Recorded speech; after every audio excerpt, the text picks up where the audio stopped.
ভারতের সবচেয়ে পুরনো ফুটবল টুর্নামেন্টের বয়স কত জানেন? 50 বছর, 75 বছর, 100 বছর? না, 135 বছর। অবাক করার মতো বিষয় হলেও এটা সত্যি যে ফিফা ওয়ার্ল্ড কাপের জন্ম হওয়ার আগে থেকে ভারতবর্ষে এমন এক ফুটবল টুর্নামেন্ট অনুষ্ঠিত হচ্ছিল যা আজও এশিয়ার মধ্যে সবচেয়ে পুরনো ফুটবল টুর্নামেন্ট। সেই ফুটবল টুর্নামেন্টের নাম দ্য ডুরান্ড কাপ।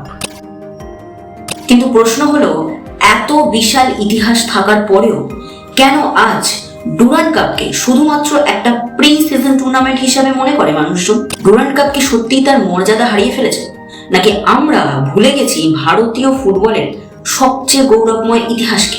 এই প্রশ্নের উত্তরটা খুঁজতে হলে আমাদেরকে ফিরে যেতে হবে 1888 সালের ব্রিটিশ স্বাধীন ভারতে। তবে ভিডিওটা শুরু করার আগে তোমাদেরকে বলে দিই, তুমি যদি আমার চ্যানেল নতুন হয়ে থাকো তাহলে আমার চ্যানেলটা প্লিজ সাবস্ক্রাইব করে বেল আইকনটা ক্লিক করো। আমি প্রত্যেক সপ্তাহে এরকমই খেলা অথবা খেলোয়াড়ের ভিডিও নিয়ে হাজির হয়ে যাই। আর আজকের ভিডিও টপিক 135 বছরের পুরনো Durand cup, Asia's oldest football টুর্নামেন্টের ইতিহাস।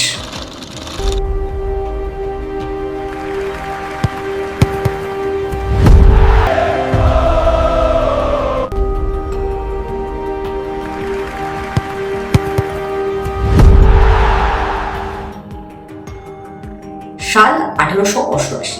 ভারত তখন ব্রিটিশ সরকারের অধীন। ব্রিটিশ ভারতের foreign secretary sir Henry Mortimer Durand বিশ্বাস করতেন খেলাধুলা শুধু বিনোদন নয়, বরং সৈন্যদের শারীরিক ও মানসিকভাবে প্রস্তুত রাখার অন্যতম উপায়। সেই ভাবনা থেকেই সিমলার আনন্দল গ্রাউন্ডে শুরু হয় ডুরান্ড কাপ। শুরুতে এই টুর্নামেন্টে অংশ নিত শুধু ব্রিটিশ আর্মি ও ইন্ডিয়ান আর্মির বিভিন্ন রেজিমেন্ট। সাধারণ ভারতীয় ক্লাবের কোনো প্রবেশাধিকারী ছিল না এই প্রতিযোগিতার বড় মঞ্চে। তবে সময়ের সঙ্গে সঙ্গে ফুটবল ভারতীয়দের মধ্যে দ্রুত জনপ্রিয় হয়ে ওঠে। কলকাতা, শিলং, হায়দ্রাবাদ সহ বিভিন্ন শহরে একের পর এক ফুটবল ক্লাব গড়ে উঠতে থাকে। আর সেই পরিবর্তনের ঢেউ একসময় পৌঁছে যায় ডুরান্ড কাপেও। ব্রিটিশদের তৈরি একটি সেনা প্রতিযোগিতা ধীরে ধীরে পরিণত হতে থাকে ভারতীয় ফুটবলের অন্যতম বড় মঞ্চে। শুধু ইতিহাসই নয়, ডুরান্ড কাপের ঐতিহ্য একেবারে অনন্য। বিশ্বের খুব কম ফুটবল টুর্নামেন্টেই চ্যাম্পিয়ন দলকে তিনটি ট্রফি দেওয়া হয়। ডুরান্ড কাপ জয়ী দল পায় original Durand cup, Shimla trophy এবং প্রেসিডেন্সি কাপ। এই তিনটি ট্রফি শুধু একটি শিরোপার প্রতীক নয়, বরং 135 বছরের এক অমূল্য উত্তরাধিকারের স্মারকও বটে। কিন্তু এই ডুরান্ড কাপ ইন্ডিয়ান আর্মি এবং ব্রিটিশ আর্মি থেকে কিভাবে ভারতীয় ক্লাবগুলোর এত কাছে টুর্নামেন্ট হয়ে ওঠে, সেই গল্পটাও খুব ইন্টারেস্টিং। ডুরান্ড কাপের পরিচয় ধীরে ধীরে বদলাতে শুরু করে যখন ভারতীয় ক্লাবগুলো এই ডুরান্ড কাপে অংশগ্রহণ করে। মোহামেডান স্পোর্টিং, মোহনবাগান, ইস্ট বেঙ্গল, এই ক্লাবগুলো শুধু ট্রফির জন্য খেলেনি, খেলেছিল নিজেদের অস্তিত্ব, গর্ব এবং ভারতীয় ফুটবলের সম্মানের জন্য। স্বাধীনতার আগে এবং পরেও এই টুর্নামেন্ট ছিল ভারতীয় ফুটবলের অন্যতম মর্যাদার এক বিশাল বড় মঞ্চ। ডুরান্ড কাপের মাঠে খেলেছেন শৈলেন মান্না, চুনি গোস্বামী, পিকে ব্যানার্জি, বাইচুং ভুটিয়া, সুনীল ছেত্রীর মতো কিংবদন্তিরা। বিশেষ করে কলকাতার ফুটবল সংস্কৃতি এই টুর্নামেন্টকে এক অন্য উচ্চতায় নিয়ে যায়। মোহনবাগান, ইস্ট বেঙ্গল সমর্থকদের কাছে ডুরান্ড কাপ জেতা শুধুমাত্র একটা ট্রফি নয়, ইতিহাসের অংশ হয়ে যায়। স্বাধীনতার পর ভারতীয় ফুটবলের যত উত্থান পতনই ঘটুক না কেন, ডুরান্ড কাপ কখনো হারিয়ে যায়নি, বরং প্রতিটি যুগে এটি নতুন নতুন নায়কেরও জন্ম দিয়েছে। তাই আজও এই ট্রফির মূল্য শুধু তার ধাতুতে নয়, বরং তার ইতিহাসেও রয়েছে। ডুরান্ড কাপের ইতিহাসে বাংলার ফুটবলের আধিপত্যটা বোঝা যায় তাদের রেকর্ডসের দিকে তাকালে। মোহনবাগান এবং ইস্ট বেঙ্গল। মোহনবাগান 17 বার চ্যাম্পিয়ন হয়ে এখনো টুর্নামেন্টের সবচেয়ে সফল ক্লাব। আর ইস্ট বেঙ্গল জিতেছে 16 বার। হ্যাঁ, মাত্র একবারের জন্য পিছিয়ে। তবে একবারের জন্য পিছিয়ে থাকলেও ইস্ট বেঙ্গল ডুরান্ড কাপে অংশ নিয়েছে সবচেয়ে বেশি বার, সংখ্যাটা 56। আর এই ইতিহাস শুধু ট্রফির সংখ্যায় আটকে থাকেনি, বরং যে প্লেয়ারের নাম আমি এর আগে নিলাম, শৈলেন মান্না, চুনি গোস্বামী, পিকে ব্যানার্জি, এদের মতো ভারতীয় কিংবদন্তিরা এই মঞ্চে নিজেদের ছাপ রেখেছেন। তাদের সময় ডুরান্ড কাপ ছিল ভারতীয় ফুটবলের অন্যতম বড় মঞ্চ। আর কলকাতার দুই চিরপ্রতিদ্বন্দ্বী মোহনবাগান ও ইস্টবেঙ্গলের লড়াই এই টুর্নামেন্টকে দিয়েছিল আলাদা আবেগ। এমনকি 1989, 90 এবং 91 টানা 3 বছর ইস্ট বেঙ্গল ডুরান্ড কাপ জিতেছিল, আর মোহনবাগানও 1963 থেকে 1965 পর্যন্ত টানা 3 বার চ্যাম্পিয়ন হয়েছিল।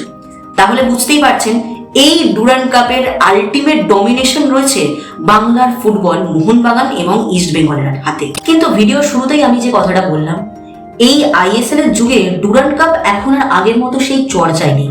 হ্যাঁ, ডুরান্ড কাপের আধিপত্য অবশ্যই আছে, কিন্তু কোথাও একটা গিয়ে সেটা বাংলা এবং কিছু ভারতীয় ক্লাবের মধ্যেই হয়তো সীমাবদ্ধ। সমর্থক মহলে এবং বিশেষ করে এই মুহূর্তে তো ক্লাব মহলেও ডুরান্ড কাপকে শুধুমাত্র একটা প্রি সিজন টুর্নামেন্ট হিসেবে দেখা হচ্ছে।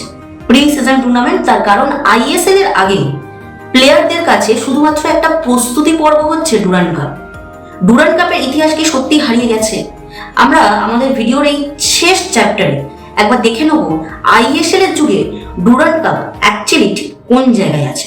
2014 সালে আইএসএল ইন্ডিয়ান সুপার লিগ শুরু হওয়ার পর থেকেই ভারতীয় ফুটবলের চেহারাটা অনেকটাই বদলে যায়। বড় বড় ইনভেস্টার্স আসে, নামি দামি প্লেয়ার্স আসে, বিদেশি ফুটবলার, আধুনিক সম্প্রচার, সোশ্যাল মিডিয়ার প্রচার, সব মিলিয়ে ফুটবলের কেন্দ্রবিন্দু হয়ে ওঠে লিগ ফুটবল। স্বাভাবিকভাবেই ডুরান্ড কাপ সহ ফেডারেশন কাপ বা সন্তোষ ট্রফির মতো ঐতিহ্যবাহী প্রতিযোগিতাগুলো ধীরে ধীরে সাধারণ দর্শকের আলোচনার বাইরে চলে যেতে থাকে। আজকের অনেক তরুণ ফুটবল প্রেমীরা হয়তো জানেই না যে ডুরান্ড কাপ ফিফা ওয়ার্ল্ড কাপের 42 বছর আগে শুরু হয়েছিল। এর সঙ্গে ডুরান্ড কাপের ঠিকানাটাও 1888 সালে সিমলার যেই আনন্দেল গ্রাউন্ডে শুরু হওয়া এই টুর্নামেন্ট পরবর্তী সময় দিল্লিতে স্থানান্তরিত হয়েছিল। কিন্তু 2019 সাল থেকে ভারতীয় সেনাবাহিনী, এআইএফএফ এবং স্থানীয় সংগঠকদের উদ্যোগে টুর্নামেন্টের মূল কেন্দ্র হয়ে ওঠে পশ্চিমবঙ্গ, পাশাপাশি আসাম, ঝাড়খণ্ড ও উত্তর পূর্ব ভারতের বিভিন্ন শহর। কারণ খুবই সহজ, আজও ভারতের সবচেয়ে উন্মাদ ফুটবল সংস্কৃতি রয়েছে এই অঞ্চলে। ভরা গ্যালারি, আবেগী সমর্থক এবং ঐতিহ্যবাহী ক্লাবগুলো ডুরান্ড কাপকে নতুন করে প্রাণ ফিরিয়ে দিয়েছে। তবে একটা বিতর্ক আজও রয়েছে, অনেক সমর্থক ডুরান্ড কাপকে প্রি সিজন টুর্নামেন্ট বলে মনে করেন, কারণ আইএসএল ক্লাবগুলো অনেক সময় পুরো শক্তির দল নামাই না, স্টার্টিং 11 রাখে তাদের বি টিমকে। নতুন সাইনিংদের পরীক্ষা করা, তরুণ ফুটবলারদের সুযোগ দেওয়া এবং মরশুমের আগে কৌশল যাচাই করাই অনেক কোচের মূল লক্ষ্য থাকে এই ডুরান্ড কাপে। ফলে অনেক বড় বড় বিদেশি ফুটবলার বা প্রথম একাদশের খেলোয়াড়কে সব ম্যাচে দেখাই যায় না। এই কারণেই ডুরান্ড কাপের এই প্রতিযোগিতামূলক মানটা এখন আর আগের মতো নেই। কিন্তু গল্পের অন্য দিকটাও দেখা দরকার। মোহনবাগান, ইস্ট বেঙ্গল, মোহামেডান স্পোর্টিং কিংবা সার্ভিসের মতো ক্লাবগুলোর কাছে ডুরান্ড কাপ এখনো সম্মানের লড়াই। কারণ এই ট্রফি জেতার অর্থ শুধু একটা শিরোপা নয়, 135 বছর ইতিহাসের অংশ হয়ে যাওয়া। আর গত কয়েক বছরে north east United, Shillong Lajong এর মতো ক্লাবগুলোর পারফরমেন্সও দেখিয়ে দিয়েছে ডুরান্ড কাপের এখনো নতুন নায়ক তৈরি করার মঞ্চ হওয়ার ক্ষমতা আছে। অনেক তরুণ ফুটবলার এখান থেকেই নিজেদের প্রমাণ করে আইএসএল এ স্থায়ী জায়গা করে নিয়েছেন। তাহলে এখন প্রশ্ন হলো যে ডুরান্ড কাপ যদি এতটাই ঐতিহ্য হয়ে থাকে এবং তাদেরকে যদি প্রি সিজন টুর্নামেন্ট হিসাবে ভাবা না হয়, সেটার পিছনে কি করা যেতে পারে? অনেক ফুটবল বিশেষজ্ঞদের মতে ডুরান্ড কাপের প্রাইজ মানি এবং টিমগুলো যদি ভারতীয় ফুটবল ফেডারেশনের পক্ষ থেকে এরকম কিছু নোটিশ দেওয়া হয় যে পুরো টিম খেলাতে হবে বা সিনিয়র টিমকেই খেলাতে হবে, বা এমন কিছু যদি করা যায়, কিছু ইনফ্রাস্ট্রাকচারের চেঞ্জ হতে পারে, টুর্নামেন্টের কিছু স্ট্র্যাটেজিক্যাল চেঞ্জেস হতে পারে, সেগুলো যদি ঠিকঠাক করে করা হয় তাহলে হয়তো ডুরান্ড কাপকেও মানুষ সিরিয়াসলি নেবে।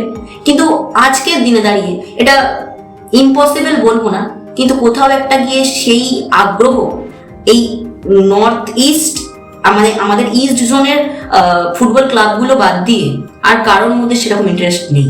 দিল্লির ফুটবল, দিল্লি থেকে যখন পশ্চিমবঙ্গে নিয়ে আসা হয় ডুরান্ড কাপকে, আমার মনে হয় সেই দিন ভারতীয় ফুটবলের মানটা অনেকটাই কমে যায়। কারণ আজকে দিল্লির ফুটবল কোন জায়গায় আমরা সবাই জানি। ভারতীয় ফুটবলটা বিশ্বাস করুন এখন বেঁচে আছে শুধুমাত্র ওই কেরালা আর আমাদের এই নর্থ ইস্টের পুরো ইস্ট জোনটা, ব্যাস দ্যাটস ইট। বাকি অন্যান্য জায়গা থেকে যাও বা খেলোয়াড় উঠে আসে, প্রচেষ্টা উঠে আসে, কিন্তু সেই সিস্টেমেটিক অ্যাপ্রোচ ক্লাবগুলোতে সেই ইনভেস্টার্স কিচ্ছুই এখন আর সেরকম ভাবে নেই। বলা ভালো, আমি যেই ভিডিওর শেষে একটা প্রসঙ্গ বলে আমি শেষ করবো। আজ ডুরান্ড কাপ নিয়ে ভিডিও করলাম, তোমাদেরকে গল্পটা একটু শোনালাম। ডুরান্ড কাপ এই মুহূর্তে চলছে অলরেডি, তো ম্যাচগুলো তোমরা দেখো এবং আমি চেষ্টা করি নিয়মিত ফলো করার। তবে একটা খুব খারাপ বিষয় লেগেছে, যেটা আইএসএল এর আগে জামশেদপুর এফসির দলটা বন্ধ হয়ে গেছে। তারা আইএসএল খেলবে না এবছর থেকে। তাদের কাছে ইনভেস্টার্স নেই, টাটা তাদের কাছ থেকে মানে টাটার পক্ষ থেকে আর পসিবল হয়নি। এবং এটার পিছনে বেশ কিছু রিজন আছে। আমি ফেসবুকে এটা নিয়ে একটা ডিটেল ভিডিও করেছি, লিঙ্ক আমি ডেসক্রিপশন বক্সে দিয়ে দেবো, চাইলে দেখতে পারো। বা যারা তোমরা জানো, অবভিয়াসলি জানো।